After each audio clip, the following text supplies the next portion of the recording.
and welcome to my talk, When Go Build is Not Enough. Introduction to Bazel. I'm Eugene Khabarov, lead developer at Arctic, where I help people to use Bazel. Today, we will be talking about build process and dependencies, and then we will talk about Bazel, open source build and test tool. So, let's start with build. Go build. What is go build? Go build is a command I used most of the time for building my Go software. And go build is a command which compiles the packages named by their import paths along with their dependencies. Go build takes a list of Go files as an argument and produces an executable binary. The question is, do we have all the Go source files from the beginning? Sometimes in our Go source code we have directives like go generate followed by some arbitrary binary or script. We can have any other commands that produces some additional Go source files, which means as the first step of our build, we have to run generator, generate those Go files, and then we can run go build. And this is the first set of our dependencies, where we have Go packages, Go compiler, and generators. Also, we can run build on different environments and platforms. We can run our build locally. It could be run on serial runner, or somewhere else. And this is the second set of our dependencies, where we have host machine, is the machine where we run our build. We have target machine, is the machine where we build software for, and we can have a bunch of environment variables that can affect our build. Let's say we build binaries. Now what? Publishing. We need to make those variables available for deployment tools. Usually, in my work, I plug those binaries into container images or into target zip archives to use it with AWS Lambdas. And as well as I need to provide some YAML manifests like Kubernetes manifests, Helm charts, or CloudFormation templates with instructions of how to deploy those artifacts. And this is a third set of our dependencies, where we have Docker to build container images, customize validity or any other YAML operating tool, AWS CLI, etc. So, what is the dependency? Technically, everything involved into a build process or anything can affect our build process is a dependency. How to control our dependencies? For Go packages, we can use Go mod and Go sum files. For Go compiler, we can specify version inside the container image we run build inside, or we can use just a random Go version installed on host machine. For generators, well, it depends on generator. For platforms, we can use build flags or we can run build on a specific platform. For environment variables, we can specify them explicitly during the build. For tools like Docker Customize and validity, well, we can just install. What else we should consider during the build process? We have to think about is our build reproducible? And is our build well isolated and hermetic? Sometimes we can use Docker images for hermeticity and run our build inside a Docker image. And when build fails, can we restart the build from the failure point, but not from the beginning, to save our time? The output for our build process will be artifacts. Among them, we will have Go binaries, container images, or target zip archives. We have to note that we're going to build and publish ready-to-go artifacts, but not to deploy them. So why Go build is not enough? Go build is just a one step of the process, while we actually need is the build orchestration. Let's define our problem scope. So we're going to automate our build process. And by automation, I mean, as a result, we will have one or two commands for build and publish our artifacts. So this process will include downloading and installing all the necessary dependencies, including generators, compilers, tools, etc.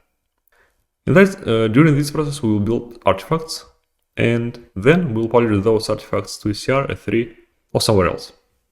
Also, we will try to make this process as isolated as possible and as reproducible as possible, which means we're going to pin all the versions for all the dependencies. We've defined a build process. Let's talk about Bazel. Bazel is an open source build and test tool that uses human-readable, high-level build language to define build in a declarative way, which means to build anything with Bazel, we need to write a build configuration. Bazel is aimed to build large codebases. So Bazel was created at Google. So when we talk about large codebases, think about Google scale. Bazel supports multi-language and multi-platform builds. Technically, we can build with Bazel many different languages. And Bazel unifies build approaches across multiple languages and multiple tool chains, which means with one Bazel build command, we can build applications written in different languages. Let's talk about what Bazel can do. Bazel can build software, and it does it in parallel way. Bazel uses as many cores as it found. We can run build with Bazel locally or remotely, which means if our project is large enough, we can spin up remote runners and run build there. We can build everything from sources, including dependencies. Bazel caches all the downloaded dependencies in intermediate build results, which means subsequent build will be much faster. And Bazel tracks changes in sources and rebuilds changed parts only, which means, again, subsequent builds, even if a changed source code, will be much faster than. Let's talk about couple of important principles. When given the same input source code and product configuration, a hermetic build system always returns the same output. Hermetic builds are insensitive to libraries and other software installed on the host machine, which means if we take our build and move it across different machines, the output will be the same for the same input. Source identity. Hermetic build system try to ensure the sameness of inputs by using checksums to identify changes to the build inputs. As we will see later in our examples, we'll have checksums for all the dependencies we use. Sandboxing. Compilers and other tools during the build have the access to explicitly defined inputs only, which means, first of all, we need to define all the inputs explicitly, and if we don't define them, build will not see them. Okay, it's demo time. For our demo, I have simple hello world generator. This program will print, which we can compile, and this code could be found by the link below. So, how can we use it? As a first step, we need to build, and we will have a binary. Then we can reference this binary from, let's say, Go generate directive. Then we will invoke Go generate and create hw.go file with the following content. Then we will run build for this newly generated file, and then we can. So let's see how it works with Bazel. With Bazel, we'll have just one invocation, Bazel run, followed by the label. So what we have here? Bazel is just a binary. Run is a Bazel subcommand. Then we have a label. Label is a unique name for a build target. And this label consists of several parts. First one, / defines a product root. / go defines a package. And colon hello world is a build target. And now let's look how this project will be modified with Bazel. So as you can see here, we don't have any Go files, but we have other files. First one is a workspace file. It defines a product root, referenced by /, and this file may contain external dependencies. Also have build files. Build files define the package, like / or root package, or / go package. Build file declares 0 or more build targets. In most cases, for Go projects, Bazel package structure is the same as directory structure. As you remember, I've mentioned human-readable high-level build language, and this is starlark. Starlark is a subset of Python, and it's limited to express configurations. It's not intended for writing applications. So here is our workspace file. A rule set is an extension for Bazel. It's like a plugin that allows Bazel to build different software. In our case, rules Go will be our rule set that allows Bazel to build Go software.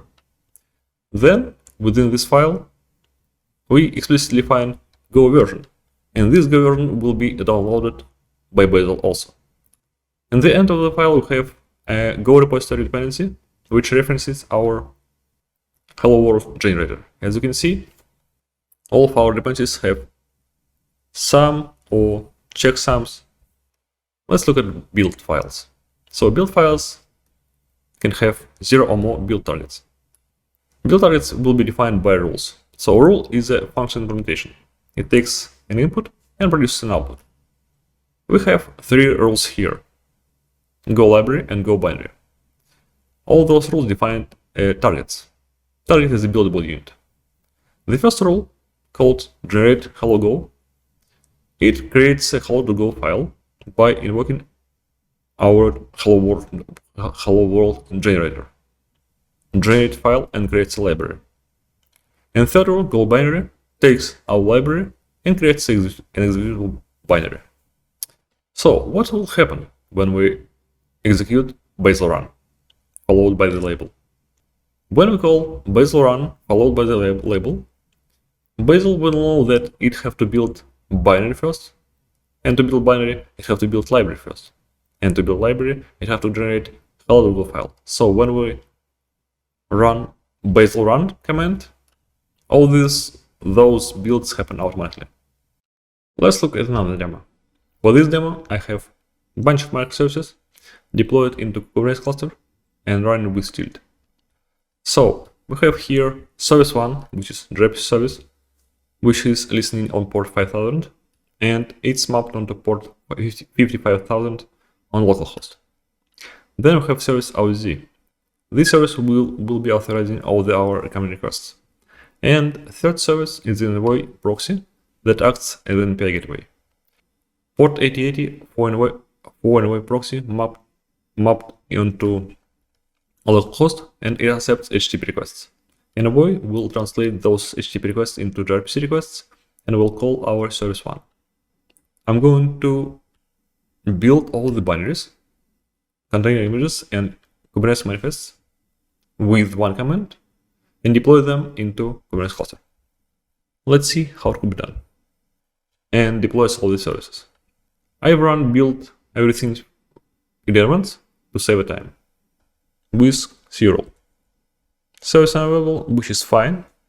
Envoy needs some time to propagate the services, so we can use gRPC URL and hit the gRPC service directly. Now let's call it again. If I change this token to invalid one, we'll have authorized request. Then I can, and this command will stop tilt, delete all the pods, and delete namespace where it was deployed. As we've seen, everything was done with just one command, bazel run. When we work with bazel, we reference all the build targets by labels. Labels could be different, so what are we going to do with labels? The generic format for the label is followed by path to the package, colon, and target name. And this is our so-called internal labels within our project. We can, with those labels, everything recursively. For example, we can run bazel build /triple dot, and that means we build everything under there are special label called all, which is the same as triple dot. We also can build everything recursively under one package, or we can build package itself. The same with triple dot or all target. Also, we can build external dependencies. And in this case, path label to external dependencies start with @. We also can build one target, or we can run one target. Should we write those build files manually? So if we have quite a big project, we will have a lot of build files, one file per package or per directory. And fortunately, we don't need to run them manually from scratch. There is a tool called Gazelle, which can generate build files for us. Also, it can keep them up to date and format build files. Also, Gazelle manages all the dependencies. As for other targets, like for container images, YAML manifests, and publishing artifacts, yes, those targets we have to write manually, but it's for building stuff. What else we can do with Bazel? We can ask Bazel some questions, like use package author X. Which dependencies package X has? With the same Bazel query, we can visualize our dependency graph, like this. This one is a visualization for one target, and that container image includes just one Go binary. Bazel is extensible. So, as I mentioned before, we have rule sets, which is an extension or plugin for Bazel, and there are different rule sets like roles Go for building Go applications, roles OCI for building container images, roles proto for working with protobuf, etc. A lot of different information about existing rule sets you can find on awesomebazel.com website. And as for more info about Bazel, you can look at build website and mentioned above awesomebazel.com. And that's it for today. Thank you for your attention. Happy building!